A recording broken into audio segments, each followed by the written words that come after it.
Assalamualaikum warahmatullahi wabarakatuh. Perkenalkan, nama saya Muhammad Fauzan dari program studi pendidikan seni rupa. Di dalam video pembahasan kali ini saya akan membahas tentang bisnis model kanvas. Sebelumnya kita akan membahas terlebih dahulu apa pengertian dari bisnis model. Untuk bisnis model sendiri, Hangers William and Hangout menyatakan bahwa bisnis model merupakan sebuah metode yang digunakan suatu perusahaan untuk menjalankan bisnisnya yang membuat perusahaan itu berkembang, bertahan, menghasilkan, dan menguntungkan, serta membuatnya menjadi besar. Berbagai ahli terhubung dalam satu titik persoalan, yaitu tentang penciptaan nilai.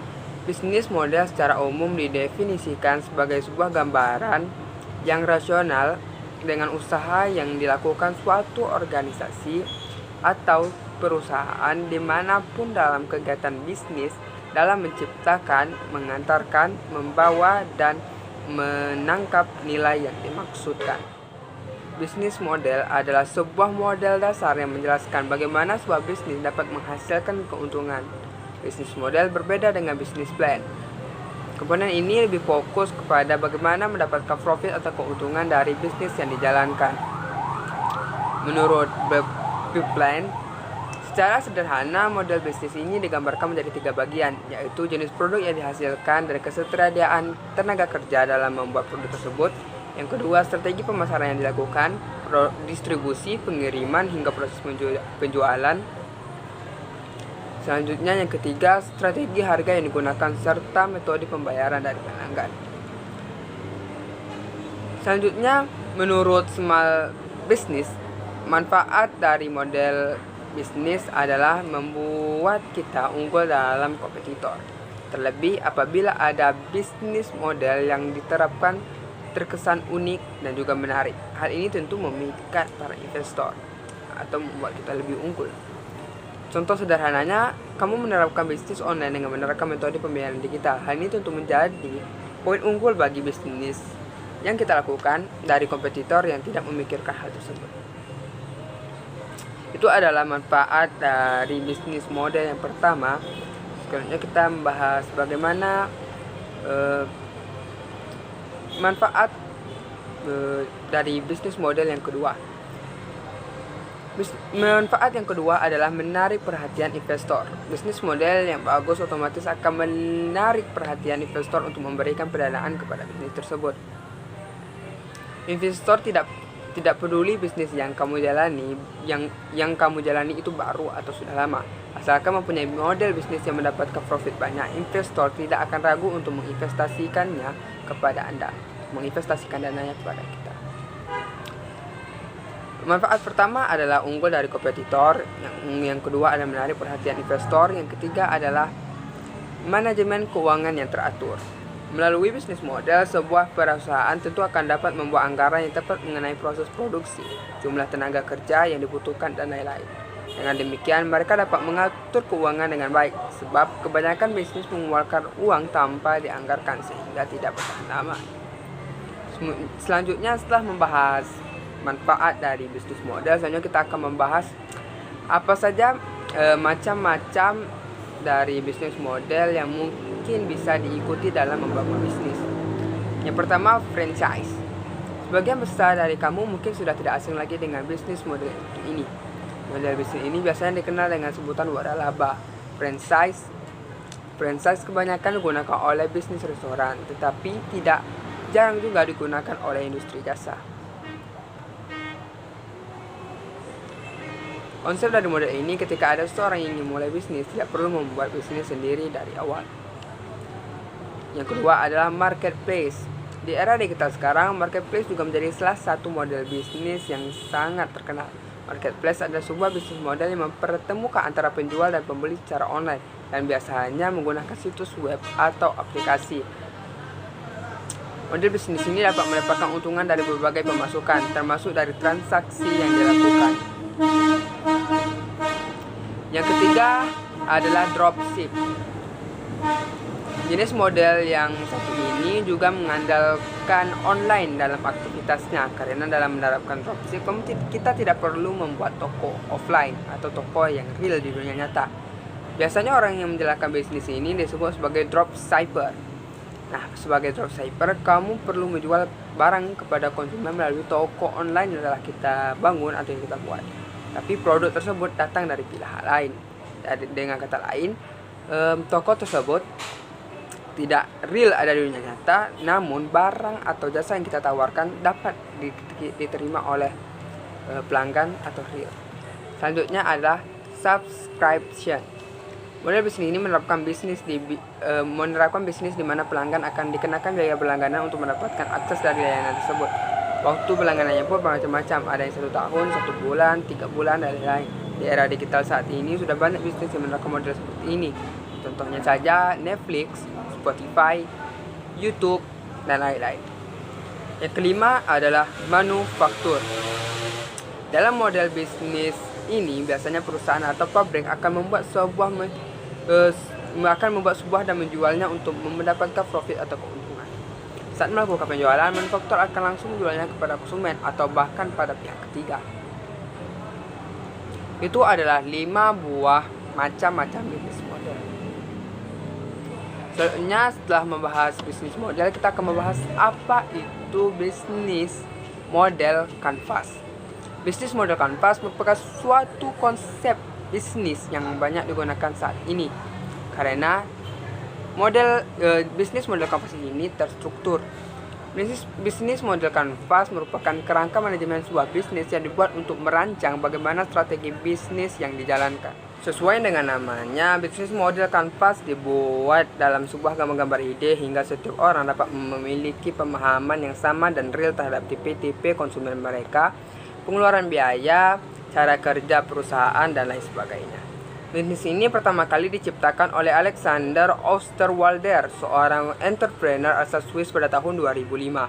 Dengan kerangka yang sederhana, bisnis model kanvas akan memudahkan kita dalam melihat gambaran tentang sebuah ide bisnis dan rencana realisasinya dengan cepat. Selanjutnya, kita akan membahas tentang bagaimana 9 buah elemen yang ada di dalam bisnis model kanvas. Berikut ini adalah 9 elemen yang terdapat dalam sebuah bisnis model kanvas. Yang pertama adalah customer segment atau segmentasi konsumen.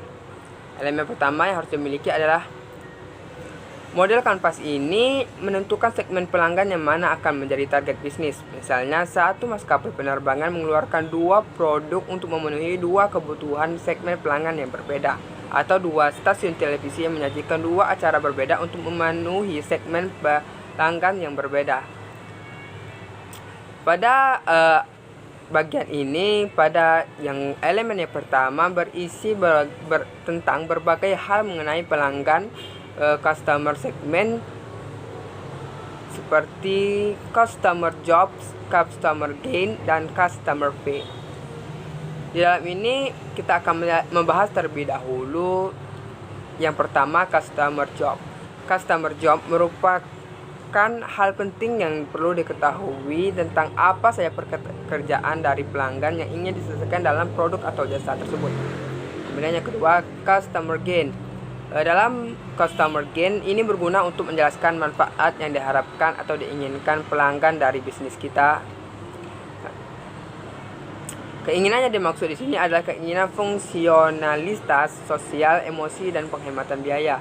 Yang ketiga adalah customer pay. Blok ini dibutuhkan untuk menggambarkan emosi negatif, biaya yang tidak diinginkan, situasi dan risiko selama atau setelah pekerjaan selesai. Yang kedua adalah value proposition atau proporsi nilai konsumen. Elemen yang dimaksud pada bisnis model kanvas ini adalah sekat yang merupakan keunggulan produk apa saja yang sesungguhnya menjadi keunggulan yang dapat mendatangkan manfaat yang ditawarkan bisnis atau perusahaan bagi customer segmennya. Hal ini merupakan kesempatan untuk menjabarkan kekuatan dan keunggulan apa yang membedakan bisnis yang kita lakukan berbeda dengan bisnis yang lain. Untuk lebih detailnya, di bawah ini ada beberapa hal yang bisa menjadi bagian dari value proposition. yaitu yang pertama product and service. Kita mulai dengan menulis semua proposisi dari produk atau service yang ingin dijual. Apakah produk yang kita jual dapat membantu pelanggan dan memperbaiki pekerjaan fungsional, sosial, dan emosional. Kemudian yang kedua adalah pain reliever. Pada bagian ini kita perlu menjelaskan bagaimana produk atau jasa yang kita pasarkan dapat meringankan penderitaan pelanggan. Dalam hal ini kita dituntut untuk mampu akan menghilangkan dan mengurangi isi dari blok customer pain yang berhubungan dengan situasi yang tidak diinginkan, resiko pelanggan pada saat sebelum, selama, dan sesudah pekerjaan selesai. Gain creator. Dalam bagian ini kita harus menjelaskan bagaimana produk dan jasa yang kita jual dapat membuat pelanggan diuntungkan. Pada bagian ini kita harus dapat menjawab pada bagian customer care. Selanjutnya yang sekian, channels atau saluran. Channels dimasukkan sini adalah media atau sarana apa saja yang kita gunakan untuk menyampaikan produk atau jasa. Channel atau saluran adalah bagaimana kita menyampaikan produk sampai hingga kepada konsumen.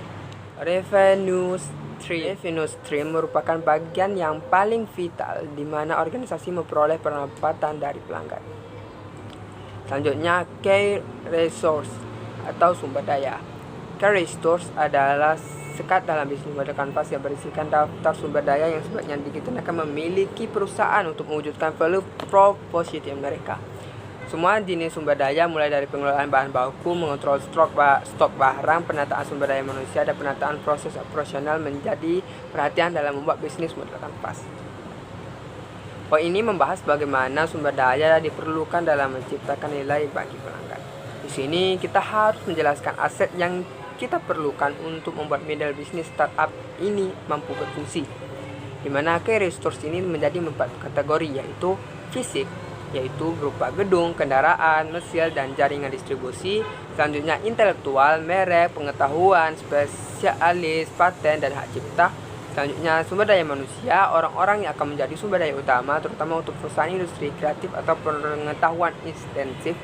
Yang keempat adalah keuangan, yaitu berupa jalur kredit, saldo tunai, atau lain sebagainya. Selanjutnya customer relationship. Customer relationship atau hubungan konsumen. Customer relationship merupakan elemen yang dalam contoh bisnis model atau kanvas di mana perusahaan menjalin ikatan dengan pelanggannya. Bagian ini harus diketahui bagaimana cara kita menjalin hubungan dengan pelanggan, yang mana karakteristik pelanggan pastinya berbeda-beda, sehingga kita harus mampu memahami bagaimana kita mengambil hati pelanggan dan mempertahankan pelanggan yang sudah royal. Selanjutnya, key activities. Aktivitas yang dijalankan. Key activities adalah semua aktivitas yang berhubungan dengan produk bisnis yang berkaitan dengan sebuah produk, di mana kegiatan utamanya adalah menghasilkan produk nilai.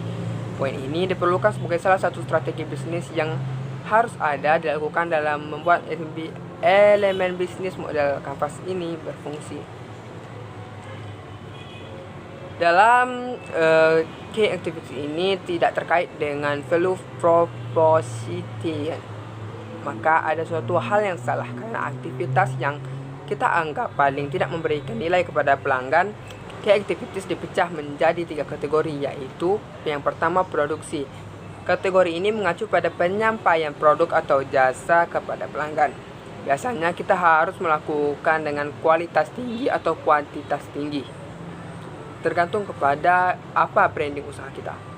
Pemecahan masalah, menemukan solusi baru untuk memecahkan masalah masing-masing pelanggan juga dapat menjadi tugas utama dalam bisnis yang kita lakukan. Yang ketiga adalah platform atau jaringan. Jaringan perangkat lunak biasa berfungsi sebagai platform. Untuk itu, key aktivitas perusahaan semacam ini adalah untuk terus memperbaharui dan menginovasi platform mereka. Yang kedelapan adalah key partnership atau kerjasama. Elemen bisnis model kanvas ini berfungsi untuk mengorganisasikan aliran suatu barang atau jasa layanan lainnya dalam bisnis kita. Posisi-posisi partner kunci tersebut bermanfaat untuk efisiensi dan efektivitas dalam key activities yang telah dibuat. Untuk mengisinya, kita perlu menggunakan pemasok dan mitra untuk membuat model bisnis ini berfungsi. Biasanya ada 3 alasan untuk menciptakan kemitraan, misalnya skala ekonomi, pengurangan risiko dan ketidakpastian, juga mengakuisisi sumber daya atau aktivitas. 9. Cost struktur atau struktur biaya. Model bisnis ini merupakan konsekuensi cara finansial dari cara yang digunakan dalam model bisnis yang kita buat. Di sini kita perlu memetakan biaya dan memastikan biaya sesuai dengan value proposition bisnis. Dalam blog ini kita harus menetapkan biaya yang paling mahal dan yang paling penting setelah key resource, key partnership, dan key activities ditetapkan. Mengolah biaya secara efisien akan membuat bisnis yang dijalani menjadi lebih hemat dan meminimalkan risiko kerugian. Hal ini dapat menentukan proposisi nilai yang tepat untuk pelanggan. Bagaimana cara membuat bisnis plan dengan menggunakan bisnis model Canvas? Saat ini banyak bisnis startup yang dimulai bermunculan di mana founder atau CEO di dalam bisnis tersebut biasanya dijabat oleh generasi milenial dalam bisnis plan. Bisnis plan adalah pernyataan formal dan tertulis yang berisi tujuan, cara mencapai tujuan, hingga rincian keuangan atau permodalan, susunan para pemilik dan manajemen perusahaan, serta bagaimana cara mencapai tujuan bisnis tersebut. Yang terakhir, karena kita telah membahas apa itu bisnis model Canvas, sebaiknya kita mengetahui apa tujuan dari bisnis model Canvas itu. Nah, tujuan pembuatan bisnis model Canvas adalah pembuatan bisnis model ini bertujuan untuk membantu perusahaan merancang perencanaan proses bisnis dan menetapkan secara validasi poin penting dalam bisnis, seperti sumber daya, aktivitas, hubungan yang akan dijalin dengan pihak terkait, pendapatan, hingga pengeluaran yang harus dikeluarkan. Sekian pembahasan tentang bisnis model Canvas yang dapat saya paparkan pada kesempatan kali ini. Semoga bermanfaat dan mohon maaf jika terdapat kesalahan. Saya Muhammad Fauzan pamit undur diri dengan mengucapkan wassalamualaikum warahmatullahi wabarakatuh.